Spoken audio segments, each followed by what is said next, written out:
नमस्कार।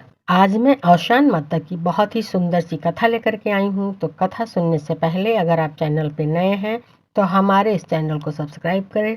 कथा सुनने के बाद हमारी इस वीडियो को लाइक करें, शेयर करें और कमेंट्स में जय औशान माता लिखना ना भूलें। एक राजा और रानी थे। राजा रानी बहुत ही अच्छे थे। राजा की प्रजा राजा से बहुत ही प्रसन्न रहती थी, मगर राजा बहुत दुखी रहते थे। दुख का कारण एक ही था कि उनको कोई संतान नहीं थी। रानी बहुत ही पूजा पाठ करती थी, मगर उनको कोई संतान नहीं हुई। एक बार रानी की बांदी ने औशान माता की पूजा का प्रसाद दिया।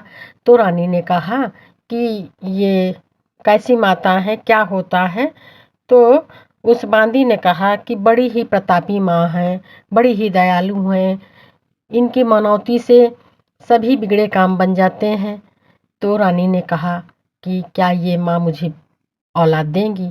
तो दासी ने कहा कि हाँ रानी माँ, जरूर देंगी। आप सच्चे दिल से इनकी मनौती मान लीजिए, माता आपकी गोदी जरूर भरेंगी। रानी ने उस प्रसाद को ग्रहण किया और सच्चे दिल से औशान माता से कहा, हे माँ, मेरी भी सूनी गोद भर दो। माँ, आपकी बड़ी ही कृपा होगी। औशान माता ने तो रानी की बात सुन ली और कुछ समय बाद पता चला कि रानी माँ उम्मीद से हैं। अब तो रानी बहुत खुश थी, राजा भी बहुत खुश थे। फिर एक दिन राजा ने रानी से कहा कि आपको क्या खाने का मन है? आपको जो कुछ भी खाने का मन हो तो आप मुझे बताइएगा। तो रानी ने कहा कि अरे राजा साहब, जब आप पूछ ही रहे हैं तो मैं क्या बताऊं, मुझे ककड़ी खाने का बड़ा मन है। बहुत दिनों से ककड़ी खाने का मन कर रहा था। अगर आप ककड़ी मुझे मंगा दें तो मैं बहुत खुश हो जाऊंगी और मैं उसे जी भर के खाऊंगी। तो राजा ने कहा, अरे रानी, कैसी बातें कर रही हैं आप? ये ककड़ी का समय थोड़े ना है। मैं राजा हूँ तो क्या हुआ, जो चीज़ इस मौसम में नहीं आती है तो मैं तुम्हें कहाँ से ला के दूंगा? तो रानी ने कहा, वही तो, यही बात तो मैं भी सोच रही थी कि ककड़ी तो इस समय मिलती नहीं है और मैं क्या बताऊं, मेरा बहुत मन कर रहा है ककड़ी खाने का। राजा हंस कर चले गए, कहने लगे, देखो ढूंढता हूँ तुम्हारे लिए ककड़ी। और अकेले में जाकर के बैठ गए, सोचने लगे कि देखो, मेरी रानी ने मुझसे ककड़ी कहा और मैं काहे का राजा, मैं ककड़ी नहीं ला सकता अपनी रानी के लिए। और चिंता करने लगे और उसके बाद वो ढूंढने चल दिए कि मैं अब ढूंढ के ही लाऊंगा, कहीं तो ककड़ी होगी। सबसे पूछते थे। इधर एक किसान था जिसने ककड़ी लगा रखी थी, मगर वो ककड़ी में कभी भी ककड़ी का फल नहीं लगता था, सिर्फ पत्ते पत्ते, टहनियाँ, पत्ते थे। तो वो कहता था कि मैं इतनी सेवा करता हूँ, इसमें एक भी ककड़ी नहीं है। तो उसने भी औशान माता से मनौती मानी कि हे औशान माता, आपकी कृपा हो जाए हम पर भी, हमारी ककड़ी की बाग में ककड़ी निकल आए। कितने पत्ते पत्ते भरे हैं, एक भी ककड़ी नहीं है। तो माता की कृपा हुई और उस किसान की ककड़ी की बाग में एक ककड़ी निकल आई। अब इसने देखा, किसान ने, तो बहुत प्रसन्न हुआ और कहने लगा कि अरे वाह, अरे वाह, माता तो बड़ी दयालु हैं। और माता का लाखों धन्यवाद करते हुए उस ककड़ी को वहीं पत्तों से छुपा दिया और कहा, जा रहा हूँ घर पर, अपनी पत्नी से कहूँगा कि मनौती पूरी हो गई है, औशान माता की पूजा कर दो और मैं कल देखने आऊँगा। ये ककड़ी ऐसी होती है कि शाम को देखो और उसके बाद सुबह देखो तो बड़ी हो जाती है, दिन दूना रात चौगनी बढ़ती ही रहती है। बहुत प्रसन्न था और घर चला गया। घर पर अपनी पत्नी से कहा, पूजा करो। पत्नी ने पूजा की और दोनों पति पत्नी बहुत प्रसन्न थे और उनको नहीं पता था कि राजा ककड़ी ढूंढ रहे हैं। इधर राजा साहब सबसे पूछते थे, कहीं ककड़ी है? ककड़ी नहीं मिली तो राजा एक जंगल की तरफ चल दिए और कहने लगे, मैं खुद ही ककड़ी ढूंढ के लाऊंगा, मेरी रानी को मैं ककड़ी ला के दूंगा। राजा चले गए।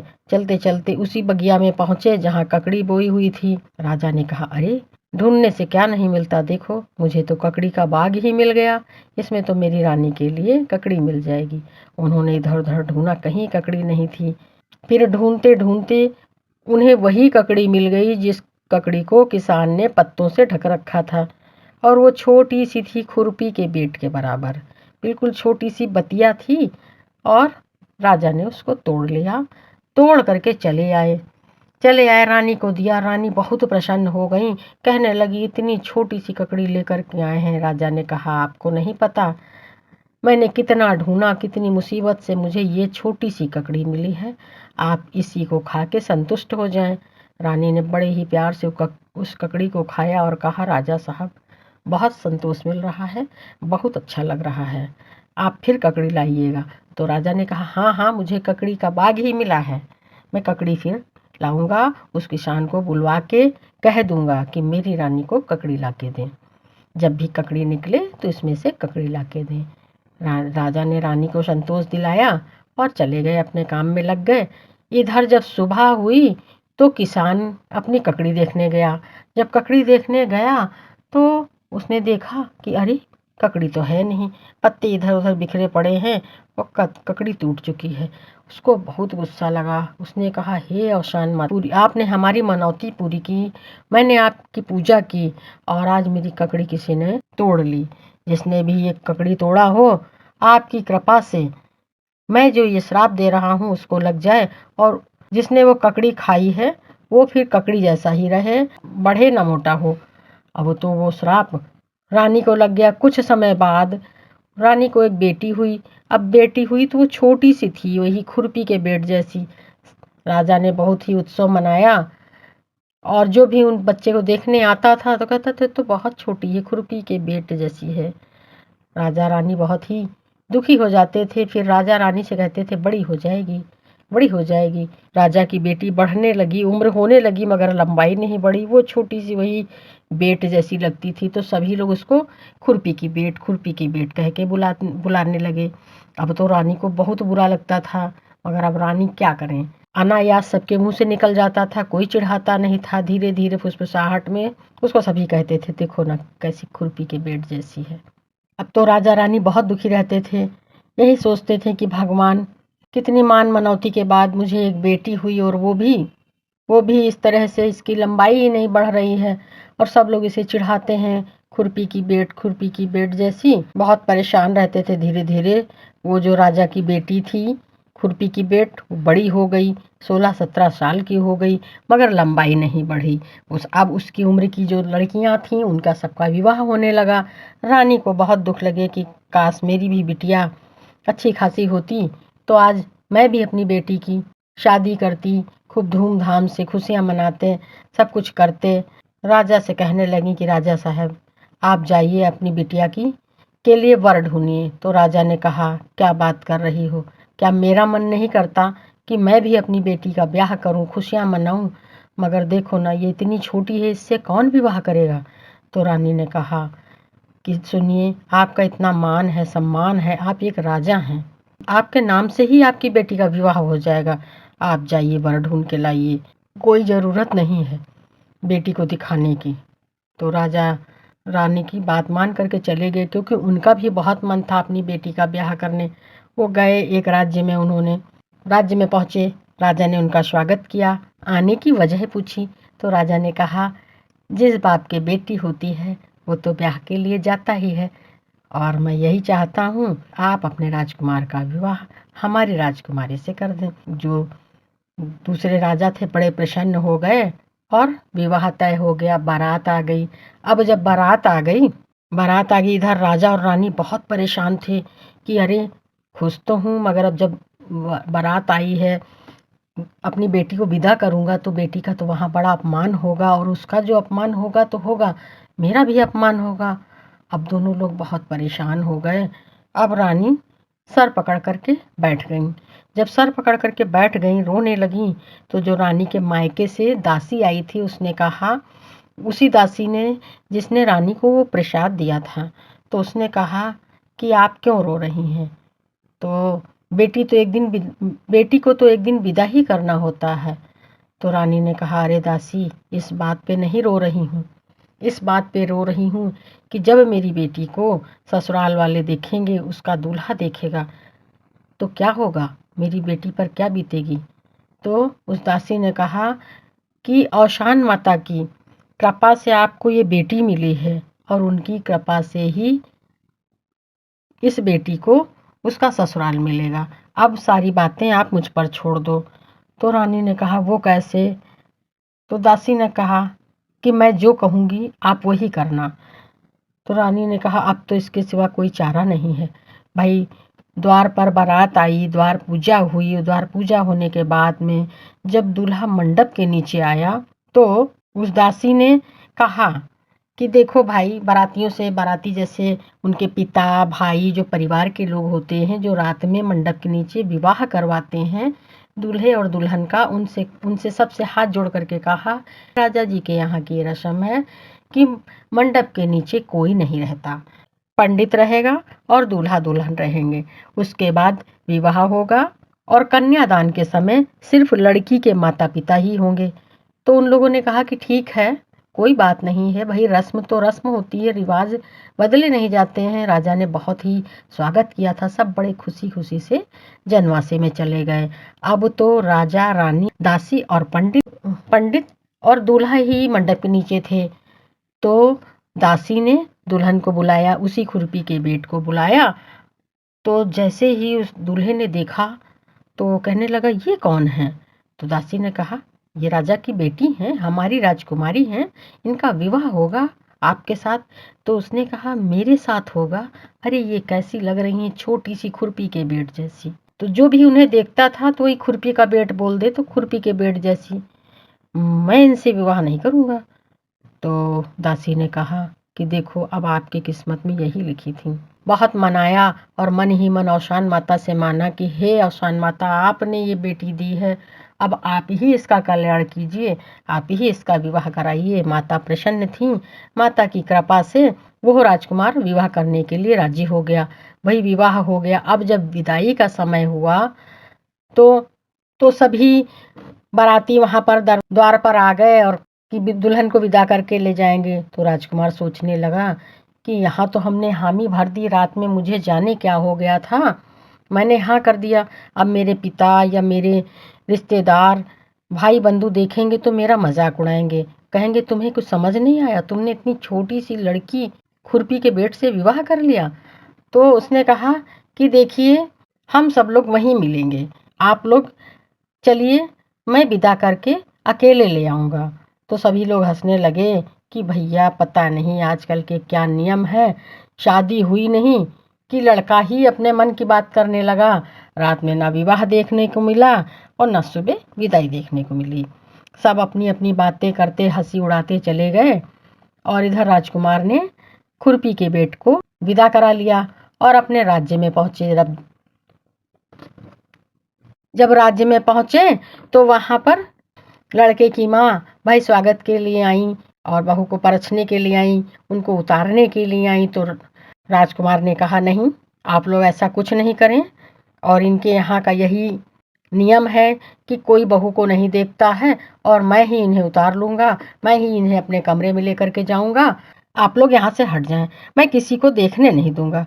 तो उनकी माँ, बहन, सारे रिश्तेदार गुस्सा हो गए और बड़बड़ाने चिल्लाने लगे कि जाने कैसे, सुनने को मिला है रात में विवाह नहीं देखने को मिला, सुबह विदाई नहीं देखने को मिली और यहाँ दुल्हन का परछन भी देखने को नहीं मिलेगा। लड़का तो पराया ही हो गया। पता नहीं राजा जी ने क्या कर दिया है मेरे अच्छे खासे बेटे को। भाई अब तो राजकुमार उन सबको हटा देते हैं और फिर अकेले ही लड़की वही राजकुमारी को लेकर अपने कमरे में चले जाते हैं। कमरा बंद कर लेते हैं। अब उनकी माँ बहन बहुत परेशान होती कि देखो, किसी को देखने ही नहीं दे रहे हैं। फिर माँ तो माँ होती है, उसने कहा चलो खाना पीने के लिए देखते हैं और बुलाएंगे, उसी बहाने हमें हमारी बहू देखने को मिल जाएगी। क्या इतनी सुंदर है कि मेरा बेटा उसको किसी को देखने नहीं दे रहा। तो वो खाना ले करके गई और दरवाज़ा खटखटाने लगी, कहने लगी कि अरे बेटा, कुछ खा लो, कुछ बहू को खाने के लिए दे दो और भाई हमको भी दिखा दो, हमारी बहू इतनी सुंदर है कि मेरा बेटा उसे किसी को देखने नहीं दे रहा। तो राजकुमार ने कहा कि माँ, खाना बाहर रख दीजिए और मैं खाना उठा लूँगा, अगर आप खड़ी रहेंगी तो मैं खाना नहीं खाऊंगा। उनकी माँ को बहुत ही बुरा लगा मगर खाना रख करके चली आई। उसने खाना उठा लिया और खुद और खुरपी के बेट को खाना खिलाया। इसी तरह से जब भी उनकी सास, उनकी माँ, नंद आती थी तो वो कहता था सिर्फ खाना दे दो और मैं अपनी पत्नी को नहीं दिखाऊंगा, किसी को नहीं दिखाऊंगा, और वो अंदर ही रहती थी। तो घर में कलह मचने लगी। रानी बहुत ही नाराज रहने लगी राजकुमार से। राजा साहब भी कहने लगे, ये कैसा है, आज तक हमने अपनी बहू को देखा तक नहीं, और पता नहीं उन लोगों ने क्या कर दिया है। मेरा बेटा तो उसको किसी से मिलने नहीं देता है। धीरे धीरे साल बीत गया, साल बीत गया। अब तो खुरपी के बेट को एक बेटा भी हो गया। जब बेटा हो गया तो उनकी जो लड़के की जो माँ थी, रानी थी, बहुत प्रसन्न हुई और कहती थी, अरे बेटा, तुम बहू को नहीं दिखा रहे हो तो मेरा पोता ही मुझे दिखा दो। और तुम्हें नहीं पता कि मुझे कितना मन कर रहा है अपनी बहू से मिलने का। तो राजकुमार कहता था, नहीं नहीं, मैं बेटा दिखाऊंगा, ना बहू दिखाऊंगा, मैं किसी को नहीं दिखाऊंगा। और आप लोग सिर्फ खाना रख दिया करें यहाँ पर और फालतू बातें मत किया करें। बहुत लोग सब लोग बहुत परेशान थे। एक दिन राजकुमार जंगल चले गए, क्योंकि एक ही कमरे में बंद रहते थे, किसी से मिलते नहीं थे, कुछ नहीं करते थे, तो उनका भी मन कर गया। और वो जब जंगल चले गए शिकार खेलने, तो एक दिन तक वापस ही नहीं आए। जब वापस नहीं आए और भूल ही गए कि उनको कोई पत्नी है, बच्चा है, इधर खुरपी की बेट बहुत भूखी थी, बहुत भूखी प्यासी थी, बहुत परेशान थी, कह रही थी कि अभी तो राजकुमार आए नहीं और मैं क्या करूं। और जो उनका बच्चा था वो रो रहा था, वो भी रो रही थी, क्योंकि वो इतनी छोटी थी कि वो पालने तक भी नहीं पहुंच पाती थी। और राजकुमार ने अपने बच्चे को पालने में लिटा दिया था। वो तो वहाँ रहते थे, देख रेख करते थे, तो उन्हें समझ ही में नहीं आया कि अब मैं क्या करूं। अब बच्चा भूख के मारे रो रहा था और वो अलग रो रही थी, क्योंकि वो पालने से बच्चे को उठा नहीं पा रही थी। तो दोनों की रोने की आवाज़ जा रही थी। और उनके उधर उनके महल के पिछवाड़े से कुछ औरतें औशान माता की पूजा करके गुजर रही थी, बातें कर रही थी। बड़ी ही अच्छी कथा कहानी थी, बड़ी ही अच्छी पूजा थी, बहुत अच्छा लगा भाई। हमको तो बहुत अच्छा लगा। औशान माता की बड़ी महिमा है, बड़ी कृपा होती है, बड़ी मनौतियाँ पूरी करती हैं अगर दिल से मांगो। तभी एक औरत ने कहा कि देखो, किसी बच्चे और औरत के रोने की आवाज़ आ रही है। तो उसने कहा कि अरे, ये तो राजकुमार के महल से आ रही है। तो देखा कि इस कमरे से आवाज़ आ रही, तो ऊपर रोशनदान था, तो रोशनदान से उनको लगा कि इसमें से चलो झांकते हैं। तो वो औरतें सीढ़ी उढ़ी लगा करके झांक करके उधर देखी, तो देखा एक औरत रो रही है और बच्चा पालने में है। तो उन्होंने कहा, भाई तुम क्यों रो रही हो, क्या हो गया है, तुम क्यों परेशान हो। तो उसने कहा कि सारी कहानी बता दी कि मैं तो इतनी छोटी हूँ, पालने से बच्चे को नहीं निकाल सकती, क्योंकि मेरी लंबाई इस पालने से भी कम है। और मैं राजकुमार की पत्नी हूँ और राजकुमार पता नहीं कहाँ चले गए हम लोगों को छोड़ करके। तो सबने कहा, अरे ये हैं राजकुमार की पत्नी, ये उनका बच्चा। सब हाय हाय करने लगी। उसमें से एक समझदार महिला थी, उसने कहा कि औशान माता को ध्यान करो और औशान माता ही सब कुछ करेंगी, और लो ये प्रसाद खाओ, तुम भूखी हो तो ये प्रसाद खाओ। और उन्होंने उसी रोशनदान से एक कपड़े में प्रसाद बांध करके और नीचे की तरफ फेंक दिया उसके आंचल में और कहा, इसको खाओ भाई। और फिर हम देखते हैं आगे राजकुमार के यहाँ राजा साहब से कहते हैं कि यहाँ पर भाई आप बंद हो, क्या है, सब खबर देते हैं। तो वो जो खुरपी की बेट थी, उन्होंने उस प्रसाद को खाया और बहुत ही सच्चे मन से कहा कि आपकी बड़ी महिमा सुनी है मेरी माँ, और मेरी माँ भी आपकी बहुत पूजा करती थी। माँ, आपकी वजह से मेरी शादी हुई, सुना आपकी वजह से मेरा जन्म हुआ, और आज आप ही मुझे इस मुसीबत से निकालिए, मेरा बेटा भूख से तड़फ रहा है। तो माँ का प्रसाद खाया और कहा, माँ, अगर आज आप मुझे आज इस परेशानी से बचा लीजिए माँ, मैं आपकी पूजा ज़रूर कराऊंगी। माँ की कृपा हुई। जैसे ही उन्होंने उस प्रसाद को पूरा खा लिया, माँ की कृपा से वो एक एक स्त्री के बराबर की लंबाई की हो गई। जैसे एक साधारण महिला की लंबाई होती है उतनी ही लंबी हो गई। अब तो वो अपने आप को देख रही कि अरे, मैंने ये प्रसाद खाया, मैं तो अच्छी खासी लंबी चौड़ी औरत हो गई हूँ। बहुत खुश हो गई और जल्दी से उन्होंने पालने से अपने बच्चे को निकाला और बच्चे को निकाल करके उसको दूध पिलाया। जब दूध पिलाया तो बच्चा भी शांत हो गया। इधर उन औरतों ने सबको बता रखा था कि इस कमरे में आपकी बहू बंद हैं और वो बहुत रो रही हैं, अरे वो तो आप लोग दरवाज़ा खोलिए। तो इधर रानी लोगों ने दरवाज़ा भड़बड़ाया और खटखटाया कस के। तो खुरपी की बेट ने दरवाज़ा खोला। जब दरवाज़ा खोला तो रानी, राजा और सभी लोगों ने देखा, अरे ये तो बहुत सुंदर हैं, क्योंकि उनकी लंबाई बढ़ गई थी और सुंदर तो पहले से थी। तो रानी ने कहा मैं समझ गई, इसीलिए मेरा बेटा छुपाता था। वाकई मेरी बहू बहुत सुंदर है। और जब बेटे को देखा तो निहाल हो गई कि अरे मेरा पोता तो बहुत ही सुंदर है, और खुशी के मारे रोने लगी और दोनों को चिपका लिया। कहा मुझे कोई गिला शिकवा नहीं, सचमुच बेटा तुम बहुत सुंदर हो, वाकई छुपा के रखने वाली चीज हो। और उन अपनी बहू की वही खुरपी के बेट की बलाएं लेने लगीं। तभी राजकुमार आ गए। जब राजकुमार आ गए तो देखा दरवाजा खुला तो उन्होंने लड़ाई मचा दी। उनको तो डर हो गया कि अब सब लोग हमको कुछ कहें, इससे पहले हम ही सबसे लड़ झगड़ लें। तो उन्होंने लड़ाई मचा दी। जब लड़ाई मचा दी तो उनकी जो रानी राजा थे उन्होंने कहा अरे भाई चिल्लाओ नहीं, इतना गुस्सा ना करो, मैं समझ गया हूँ कि तुम क्यों छुपाते थे। मेरी बहू वाकई छुपा के रखने वाली चीज़ थी। तो उन्होंने देखा अरे खुरपी की बेट तो है नहीं। कहने लगी मेरी बहू कहाँ गई आपकी बहू। तो खुरपी की बेट ने कहा मैं ही हूँ। तो राजकुमार ने उनको झटक दिया कि क्या मौके का फ़ायदा उठा रही हो, तुम कहाँ हो। तो राजकुमारी ने वही खुरपी की बेट ने सारी बात बताई। तो राजकुमार बहुत प्रसन्न हो गए और अपनी सास से रानी साहिबा से कहा कि माँ मैं जैसी हूँ ऐसी नहीं थी, मेरी शक्ल ऐसी ही थी मगर लंबाई बहुत कम थी। सारी कहानी बताई तो सभी लोग औसान माता की जय जयकार करने लगे कि माता तो बहुत ही प्रतापी हैं। तो खुरपी के बेट ने कहा माँ मैं पूजा करना चाहती हूँ। तो रानी साहिबा ने कहा हाँ हाँ क्यों नहीं, पूजा होगी और सारे राज्य की सुहागिनें आएंगी इस पूजा में।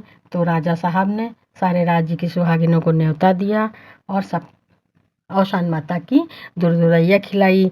तो जिस तरह से औशान माता ने उस खुरपी के बेट की लाज रखी, उसी तरह से कथा सुन रहे हमारे भाई बहन के जो भी दुख दर्द हो औशान माता हर लें। इसी सद्भावना के साथ एक बार प्रेम से बोलें औशान माता की जय, और कमेंट्स में ये ज़रूर बताएं कि आपको हमारी ये कथा कैसी लगी। और एक बार प्रेम से बोलें जय श्री कृष्णा, राधे राधे।